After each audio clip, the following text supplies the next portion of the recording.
नमस्कार मित्रांनो, तू ही रे माझा मितवा मालिकेच्या आजच्या भागामध्ये आता अर्णव ईश्वरीला म्हणत असतो की तुला माहिती नाही आहे, तो राकेश तुम्हा सगळ्यांना फसवतोय आणि त्याने आम्हाला पण फसवलं आहे. माझ्या ताईशी लग्न करून तो आमच्या घरात गैरजावई बनून राहतोय.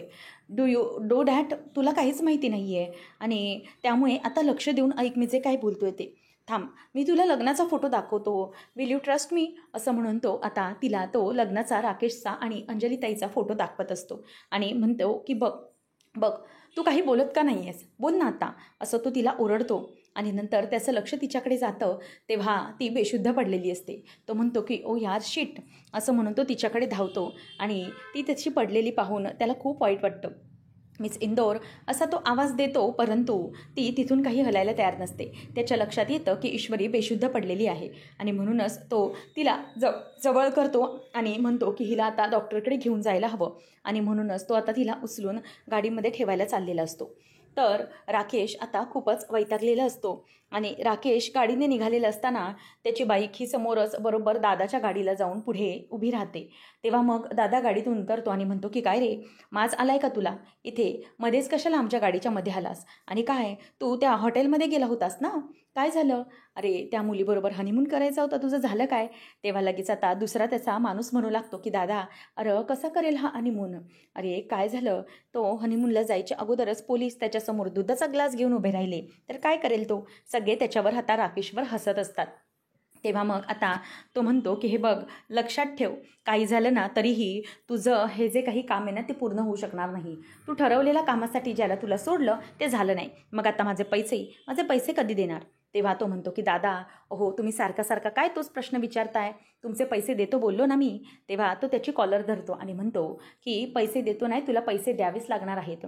ठरलेल्या वेळेवर जर तू पैसे दिले नाही ना तर बघ मी तुझं काय करतो ते, तुला जिता गाडीन मी, लक्षात ठेव, तिथल्या तिथे जिता गाडून टाकेल. आणि हो, त्याच्या माणसांना तो सांगतो की लक्षात ठेवा रे, आणि हा ठरलेल्या वेळेप्रमाणे जर याने पैसे दिले नाही तर त्याला तिथल्या तिथं जिता काढा, कळलं ना. चला चल आता काढ तुझी गाडी बाजूला, जाऊ दे माझ्या गाडीला, असं म्हणून तो आता गाडीत बसतो आणि त्याची कार घेऊन चाललेला असतो.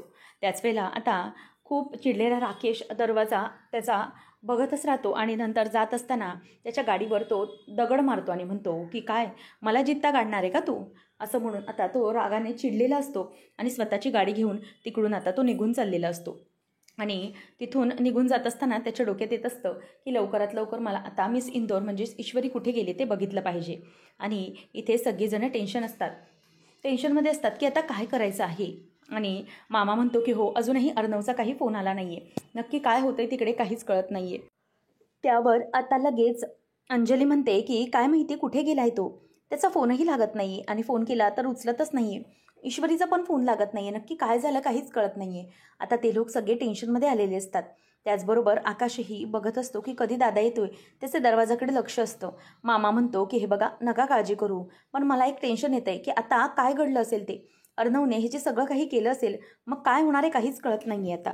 त्यावर आकाश म्हणतो की डॅड, त्यात कळायचं काय आहे, कशाला काही कळायला हवं, ते दोघंजणही अडल्ट्स आहेत, they can take their decisions आणि दोघंही इंडिपेंडंट आहेत, त्यामुळे त्यांनी जो निर्णय घेतला असेल तो त्यांच्या मनाने घेतला असेल, असं तो बोलून दाखवतो. तर इकडे आजी ही देवघरात आलेली असते आणि देवाजवळ हात जोडून असते की माझा चिंटू लवकरात लवकर परत येऊ दे आणि कुठलंही अघटित घडायला नको, म्हणून ती देवीकडे प्रार्थना करत असते. आणि मग सारखी तिथून फेऱ्या मारत असते आणि तिला आठवतं कशाप्रकारे अर्णवने न्यूज चॅनल्समध्ये डिसाईड करून टाकून जाहीर केलेलं असतं की ही ईश्वरी राजेशिर्के आहे, मिसेस ईश्वरी राजेशिर्के. हे ऐकल्यानंतर लावण्याची काय हालत झाली होती, हे सगळं ऐकण्याच्या अगोदर मी मरून का नाही गेली, हे सगळं आता तिचं बोलणं आजीला आठवतं आणि आजी सारखं हात जोडत असते. तर वल्लरी म्हणालेली असते की आई, या सगळ्याला आता कोण जबाबदार आहे मला सांगा, हे सगळं कोण झेलणार आहे. ईश्वरीने अर्णवसोबत लग्न केलेलं आहे, मग या सगळ्याला कोण जबाबदार. हे सगळं आता जेव्हा आजीला ती सांगते तेव्हा तिला खूप राग येत असतो आणि आठवत असतं की कशाप्रकारे वल्लरीने बदनामीची उत्तरं मागितलेली असतात.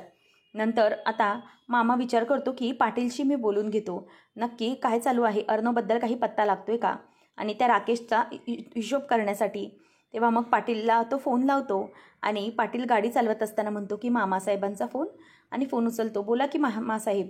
मग मामा म्हणतो की हे बघ पाटील, खूप मोठा प्रॉब्लेम झाला आहे, अर्णव हा बाहेर निघाला ईश्वरीला वाचवण्यासाठी, तू न्यूज वगैरे बघितलीस की नाही? तेव्हा मग तो म्हणतो की नाही. काय झालं न्यूजमध्ये? मी नाही बघितली. तेव्हा मग मामा सांगतो की अरे ईश्वरी आणि अर्णव दोघंजणही बाहेर आहेत आणि दोघं एकत्र आहेत, पण काय झालं काहीच कळत नाही. तेव्हा मग आता मामाला तो सांगतो की मला काय माहीत नाही, परंतु आम्हाला माहीतच होतं की ती ईश्वरी ताई आहेत ना, त्याच आपल्या वहिनीसाहेब होणार आहेत. काय झालं? तो म्हणतो की अरे त्या दोघांनीही लग्न केले असं चर्चेला उधाण आलं आहे मीडियामध्ये. बहुतेक नक्की काय प्रकार आहे तो मला माहीत नाही. ठीक आहे, ते सगळं अर्णव येऊन सांगेल, परंतु तो राकेश आहे ना, तो राकेश ईश्वरीला घेऊन गेला होता आणि त्यामधूनच वाचवण्यासाठी अर्णवने काहीतरी केलेलं असणार आहे, मला माहिती आहे. म्हणूनच तू जरा त्या राकेशवर लक्ष ठेव. तो तुला माहिती आहे ना कसा खुनशी आहे. ईश्वरीचं आणि अर्णवचं लग्न झालं म्हटल्यावर तो काहीही करू शकतो, त्यामुळे तू जरा त्याच्यावर लक्ष ठेव. पाटील म्हणतो नका लक्ष ठेवूस, नका काळजी करू मामासाहेब, मी त्याचे जुने हिशोब सगळे चुकते करायचे, ठेवतो लक्ष त्यावरती, नका काळजी करू, त्या भस्म्याला बरोबर बघतो मी, असं म्हणून मामाला तो जरासं शांत करतो. लावण्य खूप वैतागतच रूममध्ये येते आणि म्हणते की काय काय करू आता मी, मला कळत नाही आहे. तो अर्णव हा त्या ईश्वरीशी लग्न करून बसलाय, आता काय करायचं आहे मी? तेव्हा मग आता लगेच वल्लरी म्हणते की हे बघ लावण्या, अगं ह्या लग्नाला लग्न म्हणत नाहीत, त्याने फक्त मीडियासमोर लग्न केलं आहे, घरातल्यासमोर केलं आहे का तर नाही, त्यामुळे त्याच्या लग्नाला कोणीही मान्यता देणार नाही. म्हणून तूही आता त्या गोष्टीचा विचार करू नकोस. त्याचं लग्न आहे, त्या लग्नाला कधीही आपण होकार द्यायचा नाही. म्हणूनच तो आला की आपण त्या लग्नाला धुडकावून लावायचं, असं ती तिला सांगत असते. तेव्हा अर्णव डॉक्टरकडे आलेला असतो आणि डॉक्टरांना विचारतो की काय झाले, याची तब्येत ठीक तर आहे ना? तेव्हा मग आता डॉक्टर म्हणत असतात की हो, ॲक्च्युली काय झालं आहे की त्या बेशुद्ध पडल्यात आणि खूप त्यांना त्रास झाला आहे आणि त्यामुळेच त्यांना हा सगळा तणाव आला आहे आणि त्या बेशुद्ध आहेत. त्यावेळेला मग अर्णव म्हणतो पण ती बेशुद्ध कशी काय झाली? तेव्हा डॉक्टर म्हणतात की ॲक्च्युली कुठल्या तरी खाण्यामधून काहीतरी पिण्यामधून त्यांना अगदी हेवी डोस दिला गेला आहे आणि त्यामुळे हे सगळं होतं आहे. या हेवी डोसमुळे त्यांना हा सगळा त्रास होतो आहे आणि काळजी करू नका, मी त्यांना इंजेक्शन दिलं आहे, त्यामुळे इंजेक्शनमुळे त्यांना लवकरात लवकर जाग येईल आणि त्या लवकरच उठतील, तुम्ही नका काळजी करू. तेव्हा आता अर्णव खूप टेन्शनमध्ये येतो. त्याच्या लक्षात येतं की तिथे चहाचे कप होते, त्यामधून ईश्वरीला काहीतरी राकेशने दिलेलं असणार आणि तो डॉक्टर सांगते की त्यांना इंजेक्शन दिलं, शुद्ध येईल, तुम्ही नका काळजी करू. आता अर्णव खूप घाबरलेला असतो आणि विचार करतो की मिस इंदोर ही तर बेशुद्ध आहे, परंतु बाहेर चर्चेला उधाण आलेलं असणार आणि मला माहिती आहे हे सगळं होत असताना राकेश काही शांत बसणार नाही. एकदा की त्याला कळलं की मी ईश्वरीसोबत लग्न केलं आहे, तर मग तो गप्प बसणार नाही, तो काहीतरी नक्कीच करणार आणि तो तिकडे घरी जाऊन काहीतरी तमाशा करण्यापेक्षा किंवा आणखी दुसरं काहीतरी करण्यापेक्षा मला मिस इंदोरला इथून घेऊन गेलं पाहिजे. आणि तसंही मिस इंदोर जर पुन्हा तिच्या घरी गेली तर मात्र राकेशच्या तावडीतून ती काही सुटू शकणार नाही. राकेशची घाणेरडी नजर तिच्यावर असेल आणि त्यामुळे मला काहीतरी करून तिला या सगळ्या घाणेरड्या नजरेपासून वाचवलं पाहिजे. त्यासाठी मी तिला माझ्या घरी घेऊन जायला हवं. तसंही माझं तिच्याशी लग्न झालं आहे, मग लग्न झाल्यानंतर ती ऑफिशियली बायको म्हणून माझ्याच घरात राहील आणि जेणेकरून यामधून तरी त्या राकेशचे लक्ष म्हणजे राकेशची वाईट नजर ही माझ्या इंदोरवर नसेल. त्यामुळे मी हे सगळं करायला तयार आहे आणि मिस इंदोर जर माझ्या घरी असली तिला कोणत्याही प्रकारचा प्रॉब्लेम येणार नाही. म्हणून तो आता डिसाईड करतो की आता तसं तर आमचं लग्न झालं आहे, मग लग्न झालं म्हणून आता काही करून मी मिस इंदोरला माझ्या घरी घेऊन जाईन आणि राकेश काही करेल किंवा तिच्याबरोबर काही जबरदस्ती करेल त्याच्या अगोदरच आमचं लग्न झालं आहे, म्हणून आता काही घाबरण्याची गरज नाही. मिस इंदोरला फक्त माझ्याच घरी ठेवलं पाहिजे आणि हो, जर माझ्या घरी नाही ठेवलं तर मात्र तिच्या घरी ती रिस्कमध्ये असू शकते, कारण तिच्या घरातले सगळे त्या राकेशच्या इन्फ्लुएन्सखाली आहेत. म्हणूनच मला हा निर्णय घेतलाच पाहिजे. ईश्वरी ही माझीच राहणार आहे आणि ती माझ्याच घरी राहणार आहे, असं आता अर्णवने स्वतः ठरवलेलं असतं. ते फक्त तिच्या सेफ्टीसाठी आणि त्या राकेशच्या बळी पडू नये म्हणून हे सगळं खरं तर अर्णवने विचार केलेला असतो. म्हणून आता अर्णव हा ईश्वरीला उचलून घेऊन चाललेला असतो. तेवढ्यातच तिथे डॉक्टर येते आणि म्हणते की हॅलो मिस्टर, तुम्ही काय करताय? अहो त्यांना अजून शुद्ध आली नाही आहे. तेव्हा तो म्हणतो की नाही मॅम, शुद्ध येईल, थोड्या वेळात येईल, तुम्ही सांगितलं ना इंजेक्शन दिलं आहे. तेव्हा मग ते म्हणते की हो इंजेक्शन दिले, पण त्यांना थोडा वेळ आराम करू दे ना. तेव्हा मग तो म्हणतो की मॅम आम्हाला खूप अर्जन्सी आहे, इतका वेळ थांबता येणार नाही आहे, प्लीज ट्राय अँड अंडरस्टँड. तेव्हा मग तो गाडीमध्ये बसून तिला घेऊन चाललेला असतो. डॉक्टर सांगते परंतु तो ऐकत नाही. तेव्हा राकेश आता एका ठिकाणी चहाची टपरी बघतो आणि जरा टेन्शन फ्री होण्यासाठी म्हणून चहाच्या टपरीजवळ येतो. तर इथे अर्णव ईश्वरीला उचलूनच डॉक्टरचं न जो मानता तिथून निघून गेलेला असतो. आणि त्यानंतर मग आता राकेश चहाच्या टपरीवर येतो आणि म्हणतो की एक चहा टाक रे जरा. तेव्हा मग आता चहा टाकायच्या वेळेलाच तो चेहऱ्यावर पाणी मारतो आणि बाजूला एक माणूस बसलेला असतो. त्याच्या मोबाईलमध्ये न्यूज सुरू असते अर्णवराजे शिर्केची. आता ती न्यूज पाहिल्यानंतर त्याला धक्काच बसतो की काय अर्णवराजे शिर्केची न्यूज, आणि ती न्यूज पाहून त्याच्या पायाखालची अगदी जमीनच हादरते की बिझनेसमॅन अर्णवराजे शिर्के यांनी ईश्वरी देसाई हिच्यासोबत लग्न केले. आता हे ऐकल्यानंतर मात्र त्याच्या पायाखालची जमीन हादरून तो त्याच्याकडे बघतच राहतो आणि त्याला वाटतं की काय ही न्यूज खरीच आहे का, म्हणून तो त्याच्याकडे आता बघायला ऐकायला जातो. तेव्हा त्या माणसावरच्या टी व्हीवरती म्हणजेच त्याच्या मोबाईलवरती न्यूज सुरू असते की अर्णवराजे शिर्केने लग्न केलं आहे. आणि ईश्वरीला तो तिथून गाडीच्या इथून घेऊन जात असताना त्याला तिथे आठवतं आणि ती पोलिसांची रेड सगळं काही मोबाईलमध्ये दिसत असतं. नंतर त्याला राकेशला आठवतं की कशाप्रकारे तो ईश्वरीला शेवटी चहा प्यायला देतो. ईश्वरी चहा नको म्हणत असताना तो म्हणतो की घ्या, पिऊन घ्या, गोड आहे असं म्हणून तो आता सहाने मास्तरांचा कॉल आला म्हणून जरा बाजूला आलेला असतो. आणि त्याच वेळेला हे सगळं अर्णवने केलं आहे की काय आणि त्याला आता भीती वाटायला लागते. म्हणूनच तो पटकन स्वतःचा मोबाईल घेतो आणि म्हणतो की काय, या अर्णवने स्वतः ईश्वरीशी लग्न केलं आहे. आणि तेवढ्यातच त्याला आठवतं की जेव्हा पोलिसांची रेड पडली तेवढ्यातच मला त्या दादाच्या माणसाने गाडीतून बाहेर ढकललं आणि समोर सगळं दिसलं म्हणून मी तिथून पळून निघालो. आणि तेव्हा तो स्वतःचा मोबाईल चालू करतो आणि त्यामध्ये लेटेस्ट न्यूज अशी असते की प्रसिद्ध बिझनेसमॅन अर्णवराजे शिर्के हे एका मुलीबरोबर म्हणजेच ते त्यांची बायको आहे असं सांगतायत आणि तिच्याबरोबर ते आता लॉजमध्ये सापडलेले आहेत.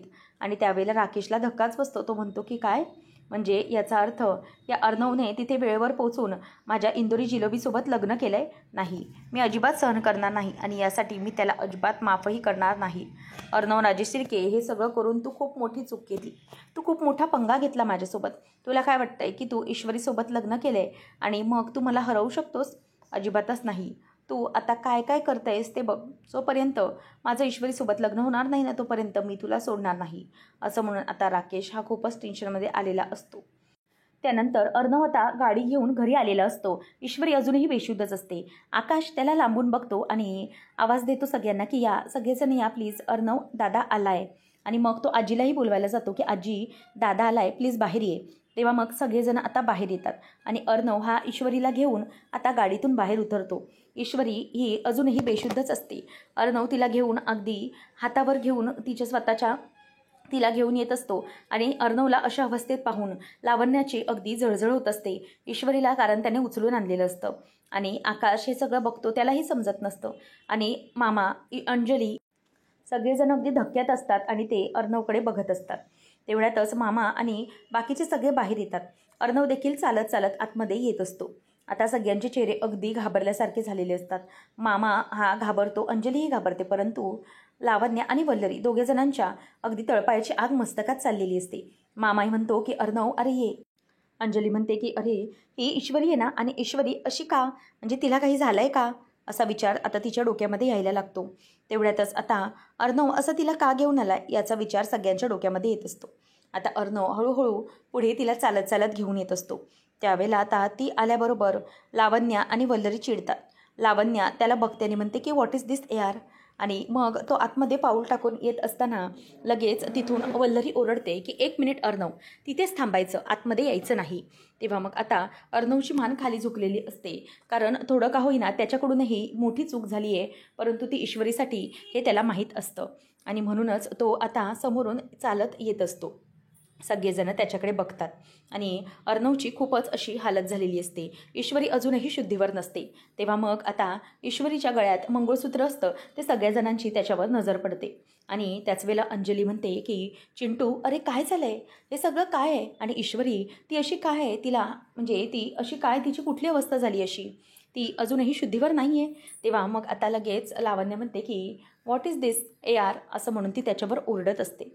आता राकेश विचार करतो की नाही, काही झालं तरीही मला हे लग्न मान्य करता येणार नाही.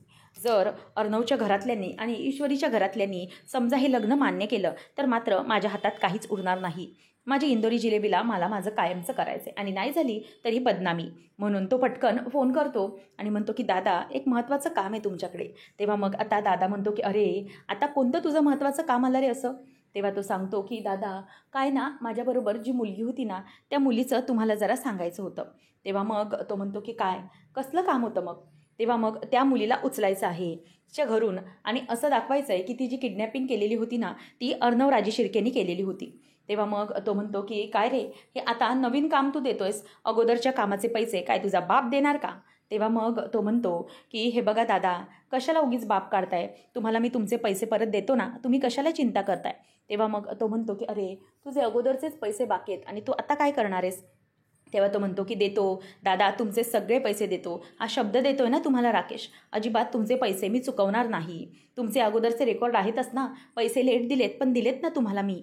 तेव्हा मग तो म्हणतो की असं करायचं की त्या अर्णव राजे शिर्केवर लक्ष ठेवायचं आणि ती त्याच्याकडे जी मुलगी आहे ना ती मुलगी उचलून आणायची आणि जरीही ती मुलगी उचलता आली नाही तरीही असं चित्र भासवायचं आहे की तिचं जे आता किडनॅपिंग झालं होतं ना ते किडनॅपिंग अर्णव राजे शिर्केने केलं आहे. आणि मग तो म्हणतो की ठीक आहे करतो, तुझं हे काम करतो, पण यात माझा फायदा काय. तेव्हा तो सांगतो की दादा अहो तुम्हाला डबल फायदा आहे ना, तुमचे काम पण होऊन जाईल, तुमचे पैसे पण मिळतील आणि तुम्हाला मुलगी पण मिळेल. तेव्हा मग तो म्हणतो की अरे तुझं डोकं चालतंय का, जर दोन्हीही गोष्टी झाल्या नाही तर मात्र माझा फायदा कसला, माझा लॉसच झाला ना रे. तुला कळतंय का, तुझं डोकं चालतंय का, तू काय बोलतोयस ते. माझं तू काहीच केलं नाहीस तर मी सगळ्या बाजूने अडकलो जाऊन, शिवाय त्या मुलीचं किडनॅपिंग. मग तो सांगतो की नाही दादा अजिबात घाबरू नका, सगळं काम तुम्ही आपण म्हणतोय ना तसंच ठरणार. फक्त एकच करायचं आहे ते म्हणजे जर तुम्हाला मी पैसे दिले नाही तर मात्र ती तुम्हाला मुलगी पण देऊ शकतो. तेव्हा तो ऐकतच राहतो आणि म्हणतो की काय करणार. बघा ती मुलगी आहे ना, अहो ती काही साधी सोपी नाही आहे. अहो 24 कॅरेट सोनं आहे ते 24 कॅरेट, त्यामुळे तुम्हाला फायदाच फायदा होणार, पण मी तुमचे पैसे नक्की परत देणार. असं आता राकेश त्याला सांगतो आणि फोन ठेवतो आणि कामाला लागायला सांगतो. तेव्हा दादा म्हणतो की ठीक आहे तू बोलतोयस म्हणून कामाला लागतो, पण यात जराही फसलो तर बघ तुझं काय करतो मी. आता राकेश मनातच म्हणतो की अर्णव राजे शिर्के, तुला काय वाटलं मी तुला असं सोडेन, अजिबात नाही. अगोदर गेलास तू जेलमध्ये, मग आता ईश्वरी देसाईच्या जेलमध्ये म्हणजेच ईश्वरी देसाईच्या किडनॅपिंग प्रकरणात पुन्हा तुला जेलमध्ये टाकतो की नाही ते बघ. लावण्या वैतागलेली असते, ती म्हणते की what the hell do you think me, काय वाटतंय तुला, मी कोण आहे, मी इथे पडलेली कोण आहे, तू असं सरळ माझ्यासमोर या मुलीला घेऊन आलायस, तुला काही वाटतंय की नाही ए यार. असं आता ती त्याच्यावरती ओरडत असते. तेव्हा मग अर्णव फक्त तिचं ऐकत असतो, काहीच बोलत नसतो. तेव्हा मग लगेचच तिला शांत करत अंजली म्हणते की प्लीज लावण्या शांत हो. ती शांत होत नसते, ती म्हणते की कशी शांत हो मी ताई, हे काय बघते काय मी, इथे आपली हळद होती ना आज यार, आपलं लग्न होतं उद्या आणि आज आपली हळद सोडून तू असा निघून गेलास आणि आता माझ्यासमोर येतोस हे त्या मिडल क्लास मुलीला घेऊन. काय आहे तुझं हे यार, मला खरंच कळत नाही आहे, तू काय करण्याचा प्रयत्न करतोयस मला समजत नाही आहे. यार नो, मला हे अजिबातच आवडलेलं नाही आहे. Who the hell do you think me, मला नाही कळत आहे तू हे सगळं का वागतोस ह्या मिडल क्लास मुलीबरोबर, जिचा मला इतका राग येतो आहे, त्या मुलीलाच तू माझ्यासमोर घेऊन आलास आणि तू तिथे न्यूज चॅनल्सवर काय दाखवत होतास, काय बोलत होतास की आमचं लग्न झालं आहे. What the Hale this marriage, आम्ही या मॅरेजला मानतच नाही. अरे असं लग्न करून कोणी मंगळसूत्र घालून एकमेकांशी लग्न होतं का, कळतंय का तुला काही, तू माझ्याशी लग्नाचे सगळे वचन आणि विधी निभवत होतास आणि आता या मिडल क्लास मुलीला या घरात घेऊन आलायस. असं म्हणून तो तिच्यावर ओरडतो. तेव्हा मग आता लावण्य जे काही बोलत असते ओरडत असते, त्यामुळे आजी म्हणते की एक मिनिट सगळ्यांनी जरा शांत व्हा. तेव्हा मग आता अंजली म्हणते की लावण्या प्लीज तू शांत हो, आणि चिंटू ईश्वरीला काय झालं आहे, ती अशी काय आहे. तेव्हा मग लगेच लावण्य वैतागते की खरंच ताई रिअली मला इथे त्रास होतो आहे, तो मला माझा कोणाला बघवत नाही आहे का. अरे हे सगळं काय चालू आहे, माझा त्रास कुणाला दिसत नाही आणि ताई तुम्ही या मिडल क्लास मुलीची अजूनही काळजी करताय. तेव्हा मग आता लगेचच अंजली म्हणते की प्लीज लावण्य शांत हो. तेव्हा आता आजीच ओरडते आणि म्हणते की एक मिनिट लावण्या प्लीज शांत हो, आणि चिंटू तू आता घरात ये, कारण असं इथे दरवाजात तमाशा करणं बरोबर वाटत नाही आहे, त्यामुळे प्लीज तू घरात ये. तेव्हा आजीचं ऐकून अर्णव आता आतमध्ये घरात गृहप्रवेश करतो. खरं तर त्यांचा हा लग्नानंतरचा एक प्रकारचा गृहप्रवेशच असतो, कारण ईश्वरीला अर्णव गळ्यात मंगळसूत्र घालून लग्न घेऊन घरात आणलेलं असतं. आता लावण्य त्यांच्याकडे बघतच राहते. आता आत्या म्हणते की बस झालं, मला ना आता सहन होत नाही आहे हे सगळं. सुप्रिया डोक्यावरचं पाणी चाललं आहे, मी आता चालली आहे पोलीस स्टेशनला त्या अर्णव राजे शिर्केच्या विरोधात कंप्लेंट करायला. तो काय समजतो कोण स्वतःला, अरे आमच्या काही घरातली मुलगी ही काही रस्त्यावर पडली आहे का असं तिच्यासोबत लग्न करायला. अजिबात आम्ही हे लग्न सहन करून घेणार नाही आणि हे लग्न तर आम्ही मानतच नाही, असं आत्या बोलत असते. तेव्हा मग ती म्हणते की सुप्रिया मी चालले, त्या अर्णवला ना पुन्हा एकदा पोलीस स्टेशन दाखवल्याशिवाय त्याला काय अक्कल येणारच नाही. तेव्हा मग आता ती निघालेली असताना आत्याला नमू थांबवते आणि म्हणते की एक मिनिट आत्या प्लीज जाऊ नकोस, तिथेच थांब. तेव्हा मग आत्या म्हणते की नाही, यावेळेला ना मी कोणाचंही काही ऐकून घेणार नाही आहे. सुप्रिया तू पण लक्षात ठेव, अजिबात त्या अर्णवची बाजू घ्यायची नाही आहे. अगं त्याला काय वाटतं की आपली मुलगी म्हणजे कोणी रस्त्यावर पडलेली आहे का, अगोदर अपघात घडवायचा आणि आता आपल्या घरातल्या मुलीसोबत लग्न करायचं. तेव्हा मग सुप्रिया म्हणते की आत्या, मला तुमचा राग कळतोय, परंतु नक्की तिकडे काय परिस्थिती होती, कोणत्या परिस्थितीत अर्णव हे वागलाय, या गोष्टी तर आपल्याला समजून घेतल्या पाहिजेत ना. तेव्हा मग सुप्रिया म्हणते की हो बरोबर आहे. नम्रताही म्हणते की हो आई, मलाही असंच वाटतंय की हे जे काही त्यांनी केलं असेल, काहीतरी विचारानेच केलं असेल ना. तेव्हा मग जयू म्हणते की कोणता विचार, काय विचार, ह्या लग्नाला आपला पाठिंबा होता का, मग त्याने हे निर्णय का घेतला. ते काही नाही, मी जाणारच, मी पोलीस स्टेशनमध्ये जाणारच, आपल्या राकेशजींबद्दल काही केलं असेल की नाही ते माहीत नाही. तेव्हा मग नम्रता पुन्हा तिला थांबवते. अर्णव आता ईश्वरीला आतमध्ये आणतो आणि तिला तिथे सोफ्यावरती झोपवतो. अजूनही ती बेशुद्धच असते. त्यावेळेला मग ईश्वरी ही बेशुद्ध असताना तिथे अर्णव ठेवत असताना तिचं जे मंगळसूत्र असतं ते अर्णवच्या कुर्त्यामध्ये अडकतं आणि मग ते अडकल्यामुळे सगळेजण आता बघतच राहतात आणि अर्णवला आठवतं की कशाप्रकारे ईश्वरीला त्याने ते मंगळसूत्र घातलं होतं. खरं तर ते घातलं होतं ते मजबुरीमध्ये, परंतु ते मंगळसूत्र घातल्यामुळे अर्णव आणि ईश्वरीचं लग्न झालं हे आता त्याने मान्यच केलेलं असतं. ईश्वरी ही झोपेत असते, तो हळूच मंगळसूत्र हे अडकलेलं असतं म्हणून तो आता बाजूला काढून ठेवणार असतो. अर्णव बाजूला उठणार तेवढ्यातच लावण्याचं लक्ष तिकडे जातं. तिचे डोळे अगदी पाणावलेले असतात आणि अगदी हलतबल होऊन ती त्या दोघांकडेही बघत असते. काय बोलावं हे तिला काहीही सुचत नसतं, फक्त तिला त्रास होत असतो. आणि त्यानंतर मग आता इथे लावण्याला असं बघून वल्लरीला पण रागराग होत असतो. आजीही बघत असते. आता फायनली ते ज्यांचं जे मंगळसूत्र असतं ते मंगळसूत्र त्यांच्यासमोर येतं. म्हणजेच अर्णवने जे आईचं मंगळसूत्र तिच्या गळ्यात घातलेलं ते सगळ्यांना आता दिसतं. आणि अर्णव आता सगळ्यांकडे बघतो आणि ते मंगळसूत्र जे असतं ते बाजूला काढून ठेवून देतो. आणि ते मंगळसूत्र तो बाजूला काढत असताना सगळे अगदी त्याच्याकडे बघतच राहिलेले असतात. ईश्वरी आणि अर्णव यांचं नातं आता अतूट असतं हे त्या एका मंगळसूत्राने सिद्ध केलेलं असतं. लावण्या ही खूप चिडलेली असते आणि ती रागानेच अर्णवकडे आता लांबूनच बघत असते. अर्णव ते मंगळसूत्र आता बाजूला काढतो आणि बाजूला येतो. तेव्हा सगळेजण आता अर्णवला प्रश्न विचारणार असतात आणि त्या प्रश्नांसाठी तो तयार असतो. त्यावर आता अंजली विचारते की मला सांग चिंटू, अरे काय झालं ईश्वरीचं, तिला असा त्रास काय झाला आहे आणि ती बेशुद्ध कशी काय पडली आहे, नक्की काय झालं आहे, सांगशील का मला तू, हे नक्की काय होतं आहे. तेव्हा मग आता तो म्हणतो की ताई हे बघ, ती बेशुद्ध का आहे किंवा कशासाठी हे मी सगळं आता तुला काही सांगू शकत नाही, परंतु इतकं नक्की सांगू शकतो की मिस इंदोर ही खूप मोठ्या प्रॉब्लेममध्ये अडकली होती आणि त्यामुळे तिला सोडवण्यासाठी हे पाऊल मी उचललं. तेव्हा मग आता हे बोलत असताना लगेच लावण्या म्हणते की ओ, म्हणजे तुला काय म्हणायचं आहे की इतकं सगळं घडूनही तुला आमच्या प्रश्नांची उत्तरं द्यायची नाही आहेत, तुला हे प्रश्नांची उत्तरं द्यावीशी नाही वाटत आहे यार, हे सगळं तू इतका कसा काय बेजबाबदार वागू शकतोस. तेव्हा त्यावर आता लावण्याला शांत करतच अंजली म्हणते की हे बघ चिंटू, मला नाही आवडले आणि जर या गोष्टी इतक्या थरापर्यंत जातच होता तर तू एकदा मला कॉल करून सांगायचं होतंस ना की असं सगळं घडतंय.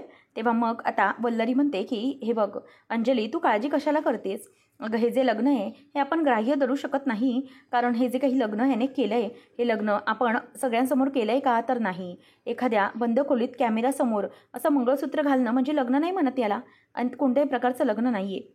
तेव्हा मग आता आजी म्हणते की हे बघ चिंटू, जे काही आहे ते खरं खरं सांग.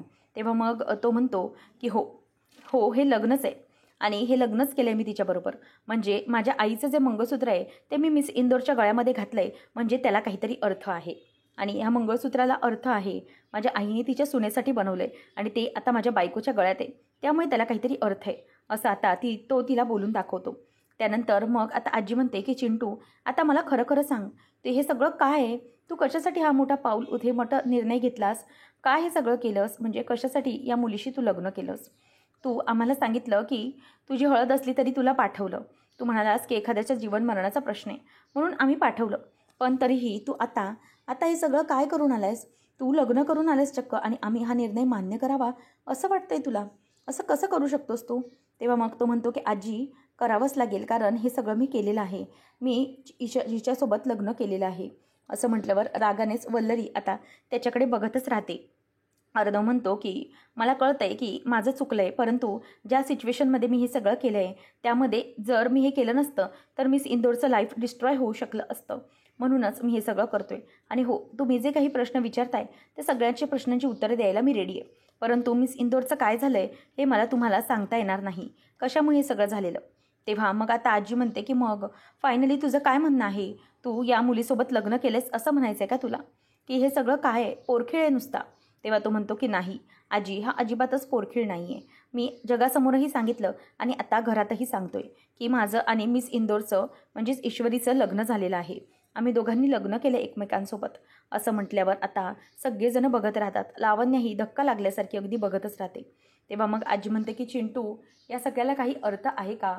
हे सगळं कसं वागलास तू आणि माझ्याशी एकाही शब्दाने तुला हे सगळ्यावर बोलावंसं वाटलं नाही? यापूर्वी तू सगळं आजीला सांगून केलंस, मग आता आता हे सगळं का असं वागलास तू, सांग मला. तेव्हा लावण्य म्हणते, ए यार प्लीज प्लीज एकदा तुझ्या तोंडाने बोल की हे सगळं खोटं आहे. प्लीज से समथिंग, प्लीज बोल की हे सगळं खोटं आहे, हे लग्न वगैरे सगळ्या गोष्टी खोटं आहे. आपल्या दोघांचं लग्न होणार होतं ना यार, प्लीज बोल. तेव्हा मग आता अर्णव तिला बोलतो की नाही, ईश्वरी आणि माझं लग्न झालं हेच खरं आहे आणि हे जे तू आता काही बघतेस तेच खरं आहे. तेव्हा मग लावण्य म्हणते की का का केलंस हे सगळं? माझ्या आयुष्याचा पोरखेळ केलास तू सगळा. माझ्याशी लग्न ठरवलंस, सगळ्या गोष्टी ठरवल्यास, आपली हळद होती आज, तुझी उष्टी हळद माझ्या अंगाला लागणार होती ना यार, मग का केलंस असं तू? मला का आयुष्यभरासाठी असं एकटं सोडलंस तू? आणि तेही कोणासाठी? तर या मुलीसाठी, या मिडल क्लास मुलीसाठी. ही मुलगी माझी जागा घेऊ शकते असं वाटतंय तुला? नाही, अजिबात नाही यार, असं म्हणून ती त्याच्यावरती आता खूप ओरडत असते आणि तिचं हे वागणं सगळेजण बघत असतात. अर्णव म्हणतो की हे बघ लावण्या, मला कळतं आहे की तुझी काय अवस्था आहे, परंतु प्लीज ट्राय अँड अंडरस्टँड. मी कोणत्या तरी सिच्युएशनमध्ये होतो म्हणून हे केलं आहे. तेव्हा मग लावण्य म्हणते की कोणती सिच्युएशन यार?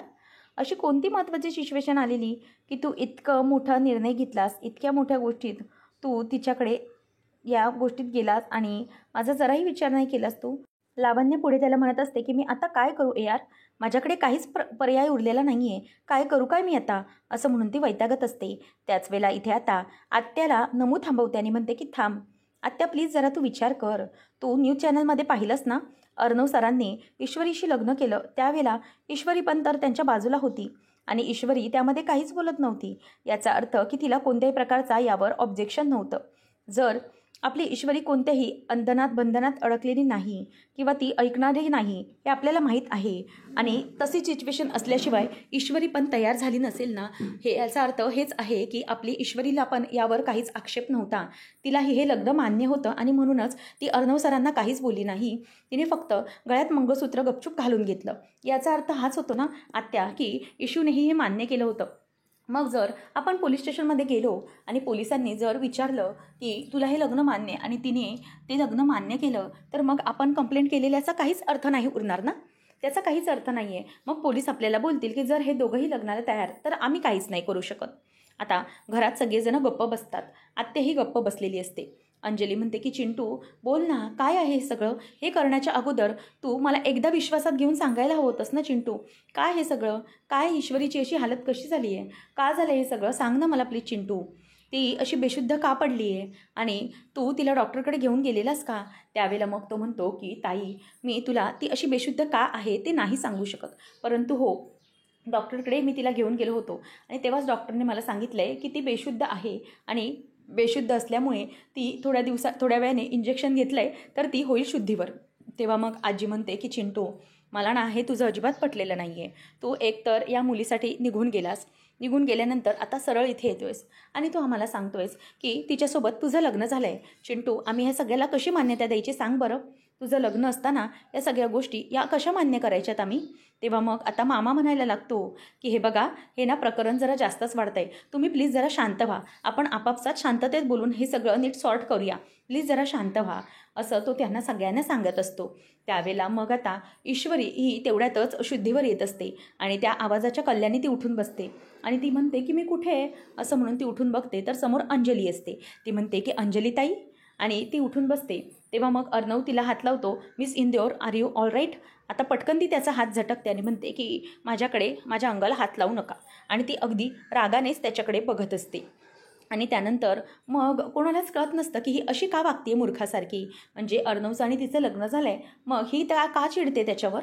तेव्हा मग अर्णवला ती म्हणते की हे काय केलं तुम्ही सर, तुम्हाला कळतं आहे का तुम्ही काय केलं आहे? त्या एका मोठ्या प्रॉब्लेममधून सोडवण्यासाठी तुम्ही मला इतक्या मोठ्या संकटात कसं टाकू शकलात? तुम्ही माझ्या गळ्यात सरळ मंगळसूत्र घालून मोकळे झालात का घातलं ते मंगळसूत्र माझ्या गळ्यात, सांगा ना तुम्ही. तेव्हा मग तो वैतागतो आणि म्हणतो की मिस इंदोर, तुला समजतंय का? अगं, त्या प्रॉब्लेममध्ये जर तू फसली असतीस तर तुझं लाईफ डिस्ट्रॉय झालं असतं, कळतंय का तुला? आणि ते होण्यापासून वाचवण्यासाठी मी हा निर्णय घेतला. ती म्हणते की नाही, जरीही तुम्ही गळ्यात मंगळसूत्र घातलं ना तरीही हे लग्न मान्य नाही. तेव्हा मग आता मामी म्हणते की काय अर्थ आहे या सगळ्याला? अरे अर्णव, तू या मुलीच्या गळ्यात मंगळसूत्र घातलं असं म्हणतोस, पण तिलाच हे लग्न मान्य नाही आहे, तर मग काय करणार आहेस तू, सांग मला. तेव्हा मामी म्हणते की अरे काय आहे पण, मग ती जर हे लग्न मान्य करत नसेल तर अर्थच नाही आहे ना या लग्नाला.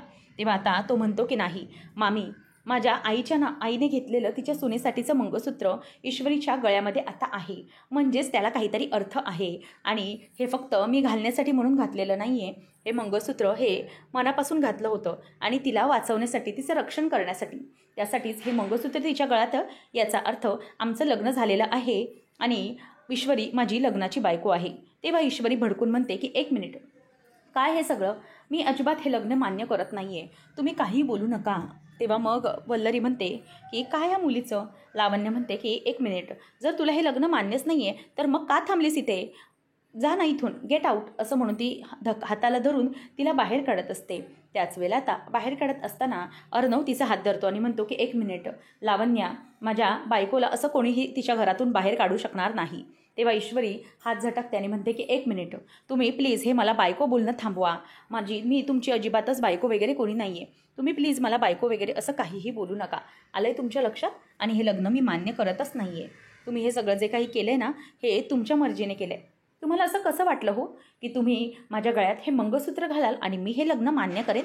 अजिबातच नाही, मी हे लग्न मान्य करणार नाही. आणि हा माझ्यावर झालेला साफ अन्याय आहे आणि हा अन्याय मी अजिबातच सहन करणार नाही. कळलं तुम्हाला? मी इथे अजिबातही थांबणार नाही आहे, मी चालले माझ्या घरी, असं म्हणून ईश्वरी तिथून निघून चाललेली असते. आणि त्यावेळेला लावण्याला खरंच खूप बरं वाटत असतं की फायनली ईश्वरी आता इथून निघून जाते आणि तिला हे लग्नच मान्य नाही आहे. तेवढ्यातच ईश्वरी जात असताना समोरून तिला तिच्या घरातले येताना दिसतात. आता सुप्रिया, बाबा, जयू आणि नमू सगळे येत असतात. आता ईश्वरी त्यांना बघते आणि बाबा असा आवाज देते. तेव्हा सगळेजण इथे येतात आणि लगेच अर्णवला येऊन जयू जाब विचारते की काय हे सगळं? अर्णव राजे शिर्के, तुला काय वाटलं तू आमच्या मुलीशी लग्न करशील आणि आम्ही गप्प बसून राहू? का केलंस हे सगळं तू? याच्या मागचं कारण आम्हाला समजलं पाहिजे. हे असं तू लग्न करशील आणि तुझं लग्न आम्ही सहन करू? तेव्हा मग लावण्य येऊन जयूला सुनावते की वा रे वा, उलटा चोर कोतवाल को दाटे. अहो, तुम्हीच तुमची गरीब मुलगी आमच्यासारख्या श्रीमंत मुलांच्या गळ्यात मारायला निघालात आणि उलटं तुम्ही ARला सुनावताय की हे सगळं त्याने केलं आहे म्हणून. वा वा, खूप भारी नाटक करता तुम्ही. आणि असं म्हणून जयवत्याला ती आता गरीब बोलून सुनावत असते आणि तिची पूर्णपणे आता ती लायकीच काढत असते. आणि हे सगळं आता ती बोलत असताना जयवत्या गप्पच बसून जाते, कारण लावण्याने अगदी व्यवस्थितपणे तिचा माजच उतरवलेला असतो. आणि हे सगळं जेव्हा लावण्या बोलते तेव्हा मात्र आता ईश्वरीला खूप राग येत असतो आणि ती रागानेच आता तिच्याकडे बघत असते. पुढच्या भागामध्ये आपल्याला पाहायला मिळतं, ईश्वरी म्हणते की हे अर्णव राजे शिर्के, तुम्हाला असं वाटत असेल की हे लग्न तुम्ही केलं आहे त्याला मी मान्यता देईन, नाही, हे फक्त लग्न तुम्ही तुमचा इगो सॅटिस्फाय करण्यासाठी केलेलं आहे. त्यामुळे हे लग्न मी अजिबातच मान्य करणार नाही आणि हे लग्नाला मी आता मान्यताच देऊ शकत नाही. अर्णव म्हणतो की मिस इंदोर, तुला माहिती आहे हे लग्न कोणत्या परिस्थितीत केलं आहे म्हणून, त्यामुळे प्लीज तू असं बोलू नकोस. तेव्हा ईश्वरी म्हणते की नाही, अजिबात नाही, मला काहीच माहिती नाही आहे, हे लग्न मी मान्य करू शकत नाही, कारण माझ्या बाबांनी माझ्या आणि राकेशजींच्या लग्नाची स्वप्न पाहिली होती आणि त्यामुळेच माझं लग्न हे राकेशजींबरोबरच होणार आहे, तुमच्यासोबत नाही, आणि तुमच्यासोबतचं लग्न मी मान्य करत नाही. आणि मग ती म्हणते की बाबा, हे जे लग्न आहे अर्णवराजे शिर्केंचं, त्यांच्या नावाचं मंगळसूत्र घालून मी तुमच्या मनाविरोधात मिरवू शकत नाही. माझं लग्न तुम्ही ठरवलेलं तसंच होणार. आणि मग ती गळ्यातलं जे मंगळसूत्र असतं ते काढत असते आणि ते मंगळसूत्र काढत असताना आता पटकनच तिचा हात संजय धरतो आणि तिला थांबवतो. तर आता संजय स्वतः ईश्वरीच्या आणि अर्णवच्या लग्नाला मान्यता दिल्यानंतर नेमके पुढे काय घडणार आहे हे पाहणं रंजकतेचं ठरेल. अशाच मालिकांचे अपडेट्स जाणून घेण्यासाठी आजच आपल्या चॅनलला सबस्क्राईब नक्कीच करा. धन्यवाद.